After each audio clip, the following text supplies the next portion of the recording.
Hi friends, welcome back to my channel. If you're new here, welcome. My name is Carrie. Thank you so much for stopping by. I'm so glad that you're here.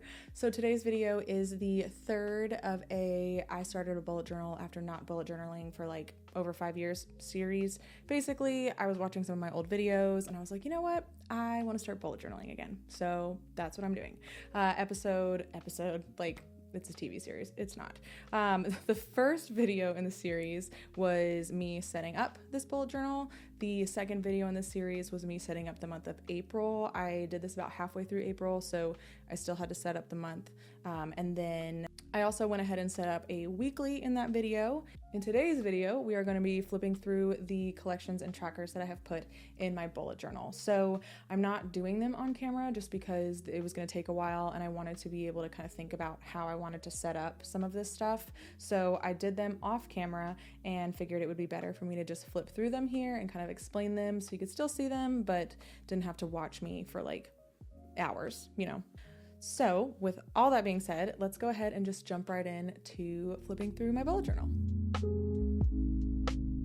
So to start off, in the front of my bullet journal, I have a cheat sheet for grid sizes. Sometimes if I'm doing calendars or weeklies or whatever, it just makes it easier to know exactly how many squares I'll need to count for each size, so I don't have to like guess or count every single time. So I put that here. I've just got a list of the columns and how many squares fit depending on how many columns I'm doing, and then the same thing for rows.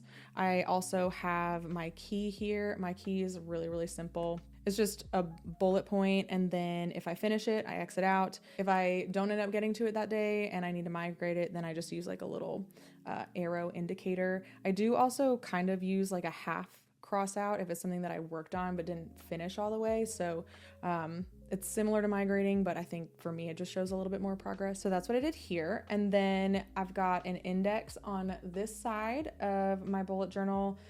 I am not gonna lie to you, I don't think I have kept up with it. I have not put April in there, nothing like that, so it's fine. I was never much of like an index person anyway, but I have it in there just in case. And then next is my year at a glance, which you guys saw me set up. And then this is going to be the first collection in my bullet journal. So this is a content brain dump, and it's basically a place for me to just brain dump ideas for Instagram, YouTube, whatever, just these quick like one-off, I see this, I think it's cool, let me jot it down. I do the actual like fleshing out of the concept elsewhere. I have Google Docs for that, and that's a whole process. There's a spreadsheet, but anyways, for quick notes and quick things that I just kind of think of, this is what I use to kind of keep track of those things. There's not too many things on there right now just because I have only done this for a few days, but I have jotted some things down, and I think that it's really nice to just have that all in one spot. The next collection that I have is a card/art print brain dump. So if you don't know, I own a small business called That One Card Company, and we do greeting cards and art prints, and eventually I want to offer like stationery, postcards, and stickers and all the things, but we are doing what we can for now.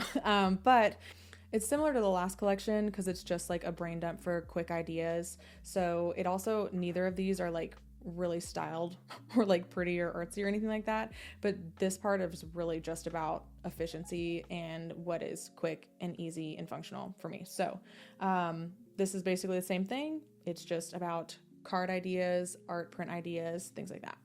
One thing that I do a little bit differently than I think a lot of people, I could be wrong, haven't seen that many people do this, but I like to keep my collections, most of them, in the back of my bullet journal. I find that they're just easier to access when they're all in one spot, and the only good place to do that is by putting it in the back. So I've put them in the back of my journal. Previously, when I bullet journaled, I started doing this because a lot of the pages at the end were perforated, and so I could take them out and migrate them to my next bullet journal if I didn't want to redo it all.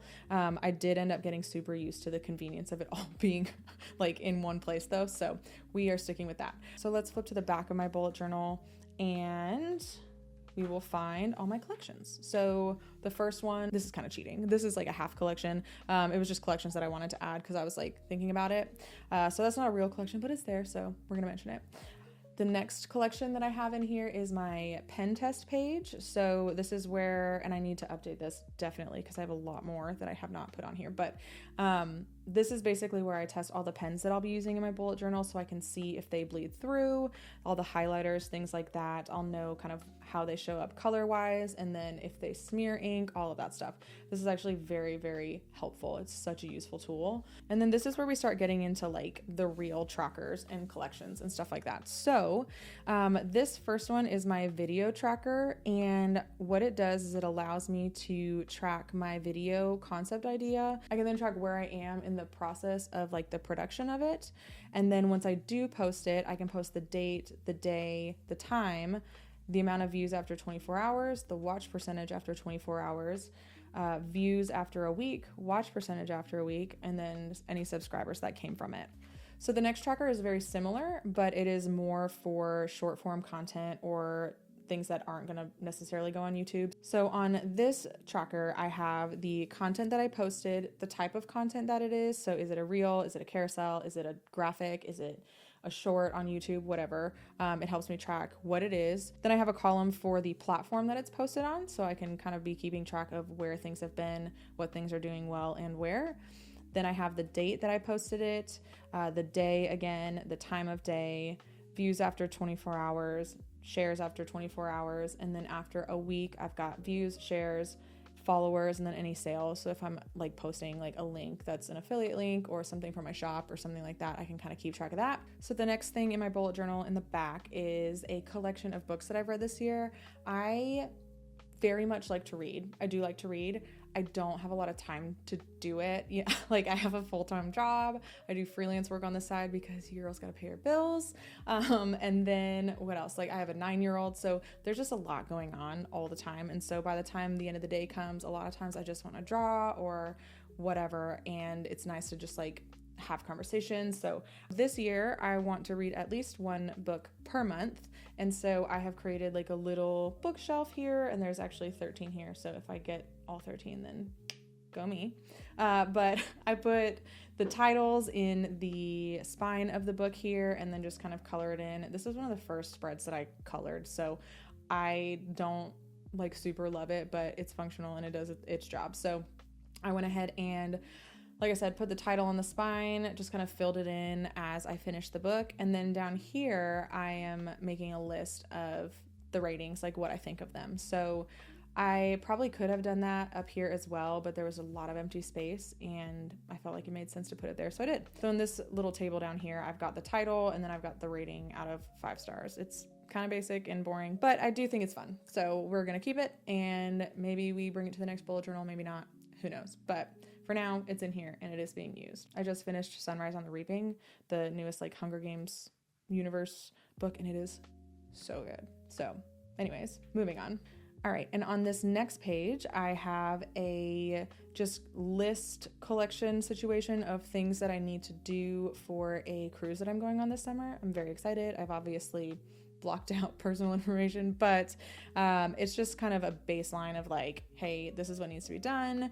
This is flight information, you know, this is where passports are, all of that. So I've got up here some like travel plans that need to get done. I've got a general to-do list, and then I've got just like a basic packing list. I'll make something a lot more specific when it gets closer, just because that's who I am as a person. That's what we do.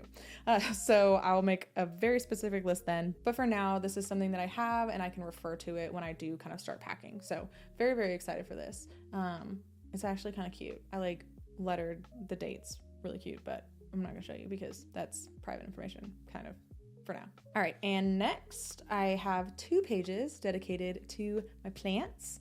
So I've only filled out 1 page because this is all the plants that I have, but I did really love how these little pothos vines turned out. I thought they were super cute, so I probably will extend those like along the borders of the rest of the pages, but I wanted to make sure that I had enough room for plants because I love them and I get them fairly often, and so I needed to leave room to make space for more. So there is that. If you want plant content, literally just let me know. Just say the word. I love my plants. I love talking about plants. I love teaching people about plants.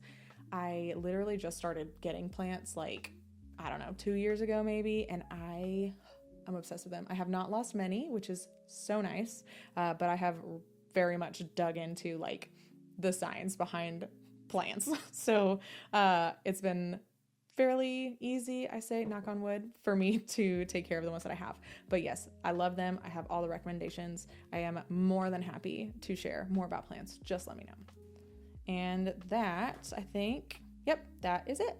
So that is my bullet journal so far. Those are the collections that I have. I have not put too many in there, honestly. Most of it is just like things that I think would be really helpful for me right now. My goal with starting another bullet journal is to have it be functional.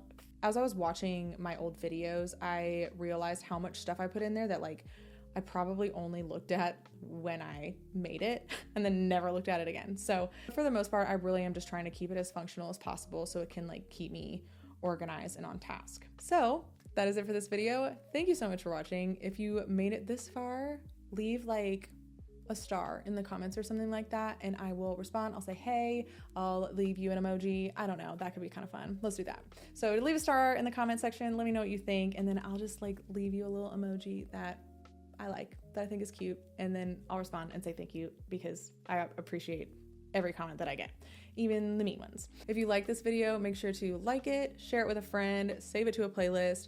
All of those things mean so much to me. And if you are not subscribed, I would love if you would subscribe to my channel. And if you want to see more videos like this, hit the notification bell so you get notified when new videos go live. Thank you guys again so much for watching, and I will see you guys in the next one.